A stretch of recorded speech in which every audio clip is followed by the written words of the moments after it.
ಕರ್ತನಲ್ಲಿ ನಮಗೆ ಅತ್ಯಂತ ಪ್ರಿಯರಾದ ದೇವಮಕ್ಕಳೆಲ್ಲರಿಗೂ ಯೇಸು ಕ್ರಿಸ್ತನ ಸರ್ವಶ್ರೇಷ್ಠವಾದ ನಾಮದಲ್ಲಿ ನಿಮ್ಮೆಲ್ಲರಿಗೂ ಶುಭವನ್ನು ತಿಳಿಸುತ್ತೇನೆ. ಎಲ್ಲರೂ ಕ್ಷೇಮವಾಗಿದ್ದೀರಾ? ಎಲ್ಲರೂ ಚೆನ್ನಾಗಿದ್ದೀರಾ? ಪ್ರತಿದಿನವೂ ಕೂಡ ಬೈಬಲಿಂದ ಒಂದು ವಾಗ್ದಾನವನ್ನು ಧ್ಯಾನಿಸುವುದಕ್ಕೆ ನಾವು ದೇವರ ಸಮ್ಮುಖದಲ್ಲಿ ಬರುತ್ತಿದ್ದೇವೆ. ನಾವು ಪ್ರತಿದಿನವನ್ನು ದೇವರ ವಾಕ್ಯದಿಂದ ಆರಂಭಿಸುವುದಾದರೆ ಆ ದಿನವೆಲ್ಲ ಜಯವು ನಮ್ಮದೇ. ದೇವರಿಗೆ ಸ್ತೋತ್ರ ಮಾಡೋಣ. ಹಲ್ಲೆಲೂಯಾ. ಎಸ್, ದೇವರು ನಿಮ್ಮ ಕುರಿತಾಗಿ ಉನ್ನತವಾದ ಪ್ರಣಾಳಿಕೆ ಹೊಂದಿದ್ದಾರೆ. ಆತನು ನಿಮ್ಮ ಮೇಲೆ ಇಟ್ಟಿರುವಂತಹ ಪ್ರೀತಿ ಬಹಳ ಉನ್ನತವಾದದ್ದು. ಭಾಷೆಯಿಂದ ವರ್ಣಿಸಲಾಗದಿರುವಂತ ಪ್ರೀತಿ, ಮಾತಿನಿಂದ ವರ್ಣಿಸಲಾಗದೇ ಇರುವ ಪ್ರೀತಿ, ವಿವರಿಸಲಿಕ್ಕೆ ಆಗದೇ ಇರುವ ಪ್ರೀತಿ ದೇವರ ಪ್ರೀತಿ. ಅಷ್ಟೊಂದು ಉನ್ನತವಾದ ಪ್ರೀತಿಗೆ ಪಾತ್ರರನ್ನಾಗಿ ನಮ್ಮನ್ನು ಮಾಡಿದ್ದಕ್ಕಾಗಿ ನಾವು ದೇವರಿಗೆ ಯಾವಾಗಲೂ ಸ್ತುತಿಸುವುದಕ್ಕೆ ಬದ್ಧರಾಗಿದ್ದೇವೆ. We have to praise God for his love and for his grace that God is showering upon our lives. ಈ ದಿನ ದೇವರ ವಾಗ್ದಾನವನ್ನು ಓದೋಣ. 126ನೇ ಕೀರ್ತನೆ 2ನೇ ವಾಕ್ಯವನ್ನು ಓದೋಣವ. ಬೈಬಲ್ ಇದ್ದರೆ ತೆಗೆಯಿರಿ. Sam 126 and verse 2. ಆಗ ನಮ್ಮ ಬಾಯಿ ಬಲು ನಗೆಯಿಂದಲೂ ನಮ್ಮ ನಾಲಿಗೆ ಹರ್ಷಗೀತದಿಂದಲೂ ತುಂಬಿದವು. ಅನ್ಯಜನರು ಯೆಹೋವನು ಇವರಿಗೋಸ್ಕರ ಮಹತ್ ಕಾರ್ಯಗಳನ್ನು ಮಾಡಿದ್ದಾನೆಂದು ತಮ್ಮೊಳಗೆ ಮಾತಾಡಿಕೊಳ್ಳುತ್ತಿದ್ದರು. ಚಿಯೋನಿಗೆ ತಿರುಗಿ ಬರುವಾಗ ನಮ್ಮ ಜೀವಿತದಲ್ಲಿ ಎಂತಹ ಆಶೀರ್ವಾದಗಳಿರುತ್ತದೆ ಎಂಬುದಾಗಿ ಈ 126ನೇ ಕೀರ್ತನೆಯಲ್ಲಿ ನಾವು ನೋಡುತ್ತೇವೆ. ಸೆರೆಯಲ್ಲಿದ್ದಂಥವರು ಚಿಯೋನಿಗೆ ತಿರುಗಿ ಬಂದ ನಂತರ ಅವರೆಲ್ಲರೂ ಕೂಡ ಮಾತನಾಡಿಕೊಳ್ಳುತ್ತಿದ್ದಾರೆ, ನಾವು ಕನಸು ಕಂಡವರಂತಿದ್ದೆವು. ಅಂದರೆ ಅಫ್ಕೋರ್ಸ್ ಆಚೆ ಬರುವಂಥದ್ದು ಕನಸಾಗಿರಬಹುದು, ಆದರೆ ದೇವರು ಅದನ್ನು ನೆರವೇರಿಸಿದರು. ನಮ್ಮ ಕನಸನ್ನು ನೆರವೇರಿಸುವಂತ ದೇವರು ಆತನು. ನಂಬಲು ಅಸಾಧ್ಯವಾದ ಅದ್ಭುತ ಆಶ್ಚರ್ಯ ಕಾರ್ಯಗಳನ್ನು ಆತನು ಮಾಡುತ್ತಾನೆ. ನನ್ನ ಜೀವಿತದಲ್ಲಿ ಎಷ್ಟು ಅದ್ಭುತಗಳನ್ನು ದೇವರು ಮಾಡಿದ್ದಾರೆ. ನಾನು ಈಗಲೂ ಕೂಡ ನಂಬಲಿಕ್ಕೆ ಆಗದಿರುವಂತ ಎಷ್ಟು ಆಶ್ಚರ್ಯ ಕಾರ್ಯಗಳನ್ನು ದೇವರು ಮಾಡುತ್ತಲೇ ಇದ್ದಾರೆ. ಇದು ಆಗುವುದಿಲ್ಲ ಎಂಬುದಾಗಿ ಅನೇಕರ ಮೂಲಕವಾಗಿ ಹೇಳಿದಂತಹ ವಿಷಯಗಳನ್ನು ಮಾಡುವುದರ ಮೂಲಕ ತನ್ನ ನಂಬಿಗಸ್ತಿಕೆಯನ್ನು ದೇವರು ನೆರವೇರಿಸಿಕೊಂಡಿದ್ದಾರೆ. ನಮ್ಮ ಬಾಯಿ ತುಂಬ ದೇವರು ನಗುವನ್ನು ಕೊಟ್ಟಿದ್ದಾರೆ. ಈ ಹಿಂದೆ ನಮ್ಮ ಜೀವಿತದಲ್ಲಿ ದುಃಖವು ಆಳ್ವಿಕೆ ಮಾಡುತ್ತಿತ್ತು. ಈ ಹಿಂದೆ ನಮ್ಮ ಜೀವಿತದಲ್ಲಿ ವೇದನೆ, ಕಣ್ಣೀರು ನಮ್ಮನ್ನು ಆವರಿಸಿತ್ತು. ದೇವರಿಂದ ನಮ್ಮನ್ನು ದೂರಕ್ಕೆ ಎಳೆದುಕೊಂಡು ಹೋಗಿತ್ತು. ಪ್ರತಿ ಚಿಕ್ಕ ವಿಷಯಕ್ಕೂ ಅಳುವುದು, ಕಾರಣ ಇದ್ದರೂ ಇಲ್ಲದಿದ್ದರೂ ಕೂಡ ನಮ್ಮ ಜೀವಿತದಲ್ಲಿ ದುಃಖ ಪಡುವಂಥದ್ದಿತ್ತು. ಆದರೆ ಯಾವಾಗ ನಾವು ಸೆರೆಯಿಂದ ಆಚೆ ಬಂದೆವೋ, ಪಾಪದ ಬಂಧನಗಳಿಂದ ನಾವು ಆಚೆ ಬಂದೆವೋ, ಯೇಸು ಕ್ರಿಸ್ತನ ರಕ್ತದಿಂದ ಯಾವಾಗ ನಾವು ಸ್ವಾತಂತ್ರ್ಯವನ್ನು ಹೊಂದಿಕೊಂಡೆವೋ, ಪರಿಶುದ್ಧಾತ್ಮನ ಸಂರಕ್ಷಣೆಯಲ್ಲಿ ನಾವು ಯಾವಾಗ ಬೆಳೆಯುತ್ತಾ ಇದ್ದೇವೋ, ನಮ್ಮ ಬಾಯಿ ತುಂಬ ದೇವರು ನಗುವನ್ನು ಕೊಟ್ಟಿದ್ದಾರೆ. ಕೆಲವರು ನಗುತ್ತಾ ಇರುತ್ತಾರೆ, ಆದರೆ ಆ ನಗುವಿನ ಹಿಂದೆ ಅನೇಕ ಭಾವಗಳಿರುತ್ತದೆ, ಅನೇಕ ಅರ್ಥಗಳು ಇರುತ್ತದೆ. ಆದರೆ ಈ ನಗು ನಿಜವಾದಂತಹ ನಗು. ನೋಡಿ, ಪ್ರಪಂಚದಲ್ಲಿ ಅನೇಕ ವಿಧವಾಗಿ ನಗುವವರು ಇರುತ್ತಾರೆ. ಅನುಮಾನದಿಂದ ನಗುತ್ತಾರೆ. ನೀವೇನಾದ್ರೂ ಹೇಳಿದಾಗ ಅವರು ಅದನ್ನು ನಂಬಲಿಲ್ಲ ಅಂದುಕೊಳ್ಳಿ, ಆ ನಗು ಅನುಮಾನದಿಂದ ನಗುತ್ತಾರೆ. ಸಾರ ಒಂದು ಸಾರಿ ಆ ರೀತಿಯಾಗಿ ನಕ್ಕಳು ಅಲ್ವಾ? ಅನೇಕರ ನಗು ಅನುಮಾನದಿಂದ ನಗುವಂತಹ ನಗು, ಅಪಹಾಸ್ಯದಿಂದ ನಗುವಂತಹ ನಗು, ಗರ್ವದಿಂದ ನಗುವಂತಹ ನಗು ಇರಬಹುದು. ಆದರೆ ಈ ನಗು ನಿಜವಾದ ನಗು, ದೇವರು ನಮಗೆ ಕೊಡುವಂತಹ ಸ್ವಚ್ಛವಾದ ಸತ್ಯವಾದಂತಹ ನಗು ನಮ್ಮ ಬಾಯಿಯಲ್ಲಿ ದೇವರು ಇಟ್ಟಿದ್ದಾರೆ. ದೇವರ ಮಕ್ಕಳ ನಗು ಅನೇಕರ ಕಣ್ಣೀರನ್ನು ಒರೆಸುತ್ತದೆ. ಅಂತಹ ಶ್ರೇಷ್ಠವಾದಂತಹ ಪ್ರಾಂತ್ಯಕ್ಕೆ ದೇವರು ನಮ್ಮನ್ನು ನಡೆಸಿದ್ದಾರೆ. ದೇವ ಮಕ್ಕಳು ಯಾವಾಗಲೂ ನಗುಮುಖದಿಂದ ಇರಬೇಕು.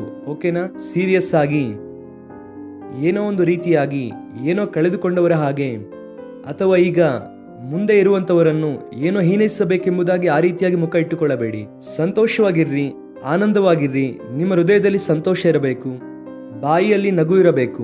ಆಗ ಅನೇಕರಿಗೆ ಆಶೀರ್ವಾದಕರವಾಗಿ ನಾವು ಇರುತ್ತೇವೆ. ನಮ್ಮ ನಾಲಿಗೆ ಹರ್ಷಗೀತದಿಂದಲೂ ತುಂಬಿದವು ಎಂಬುದಾಗಿ ಹೇಳುತ್ತಾರೆ. ಅಂದರೆ ದೇವರಿಗೋಸ್ಕರವಾಗಿ ನಾವು ಆಡುವಂತಹ ಗೀತೆಗಳು ಹರ್ಷಗೀತೆಗಳು, ವಿಮೋಚನಾ ಗೀತೆಗಳು. ಸ್ವರ ಇದೆ ಎಂಬುದಾಗಿ ಹೇಳಿ ಕೆಲವರು ವ್ಯರ್ಥವಾದ ಹಾಡುಗಳನ್ನು ಹಾಡುತ್ತಾರೆ. ಬೆಳಗ್ಗೆನೆ ಎದ್ದ ನಂತರ ಸಿನಿಮಾ ಹಾಡುಗಳನ್ನು, ಲೋಕದ ಹಾಡುಗಳನ್ನು ಹಾಡುತ್ತಾ ಉದಯ ಕಾಲದಲ್ಲಿ ಎದ್ದು ಹಮ್ಮಿಂಗ್ ಮಾಡುತ್ತಾ ಇರುತ್ತಾರೆ. ವಿಮೋಚನಾ ಗೀತೆಗಳನ್ನು ಹಾಡಿರಿ, ಹರ್ಷಗೀತೆಗಳನ್ನು ಹಾಡಿರಿ. ದೇವರು ನಿಮಗೆ ಕೊಟ್ಟಂತಹ ಗೀತೆಗಳನ್ನು ಹಾಡುಗಳ ಮೂಲಕ ವ್ಯಕ್ತಪಡಿಸಿರಿ. ನಿಮ್ಮ ಮನೆಯನ್ನು ದೈವಿಕವಾದ ವಾತಾವರಣದಿಂದ ತುಂಬಿಸಿರಿ, ಪರಿಶುದ್ಧವಾದ ವಾತಾವರಣದಿಂದ ತುಂಬಿಸಿರಿ. ಖಚಿತವಾಗಿ ನಿಮ್ಮ ಜೀವಿತದಲ್ಲಿ ಆಶೀರ್ವಾದ ಇರುತ್ತದೆ. ಯಾವಾಗ ನಾವು ದೇವರ ಶಕ್ತಿಯ ಮೂಲಕ, ಪ್ರಭಾವದ ಮೂಲಕ ಸೆರೆಯಿಂದ ಆಚೆ ಬರುತ್ತೇವೋ, ನಮ್ಮ ಜೀವಿತದಲ್ಲಿ ದೇವರು ನಗುವನ್ನು ಇಟ್ಟಿದ್ದಾರೆ. ಈಗ ಅನ್ಯ ಜನರು ನಮ್ಮ ಕುರಿತಾಗಿ ಏನು ಅಂದುಕೊಳ್ಳುತ್ತಾರೆ ಅಂದರೆ, ಇವರ ದೇವರು ಇವರಿಗೋಸ್ಕರ ಮಹತ್ ಕಾರ್ಯಗಳನ್ನು ಮಾಡಿದ್ದಾರೆ ಎಂಬುದಾಗಿ ಸುತ್ತಲಿರುವಂತಹ ಜನರು ಹೇಳುವಂತಹ ಸ್ಥಾನಕ್ಕೆ ದೇವರು ನಿನ್ನನ್ನು ಕರೆದೊಯ್ಯುತ್ತಾರೆ. ಒಂದು ವೇಳೆ ಅವರೆಲ್ಲರೂ ಕೂಡ ಈ ದಿನ ನಿನ್ನನ್ನು ನಿಂದಿಸುತ್ತಾ ಇದ್ದಾರೇನೋ, ನಿನ್ನ ಸುತ್ತಲಿರುವಂತವರೆಲ್ಲರೂ ಕೂಡ, ನಿನ್ನ ಬಂಧುಗಳು, ನಿನ್ನ ನೆರೆಹೊರೆಯವರು, ನಿನ್ನ ಕೊಲೀಗ್ಸ್ಗಳು ನಿನ್ನ ಅವಹೇಳನ ಮಾಡುತ್ತಾ ಇದ್ದಾರೇನೋ, ಒಂದು ದಿನ ಅದೇ ಬಾಯಿಯನ್ನು ದೇವರು ಯಾವ ರೀತಿಯಾಗಿ ಮಾರ್ಪಡಿಸುತ್ತಾರೆಂದರೆ, ನಿಜವಾಗಿ ಇವರ ದೇವರು ಇವರ ಪಕ್ಷದಲ್ಲಿದ್ದಾರೆ ಎಂದು. ಇವರ ದೇವರು ಇವರ ಪಕ್ಷದಲ್ಲಿ ಅದ್ಭುತವನ್ನು ಮಾಡಿದ್ದಾರೆ. ಕ್ರೈಸ್ಟ್ ವರ್ಷಿಪ್ ಸೆಂಟರ್ ಅಲ್ಲಿ ಇರುವಂತಹ ಒಬ್ಬ ಯವನಸ್ಥನು ಆಕ್ಸಿಡೆಂಟ್ಗೆ ಗುರಿಯಾಗಿ ಹಾಸ್ಪಿಟಲ್ ಅಡ್ಮಿಟ್ ಆಗಿದ್ದಾಗ ನಾವು ಹೋದಾಗ ಎಲ್ಲರೂ ಕೂಡ ಹೇಳಿದ್ರು, ಈ ಮಗನು ಸತ್ತು ಹೋಗುತ್ತಾನೆ ಎಂದು.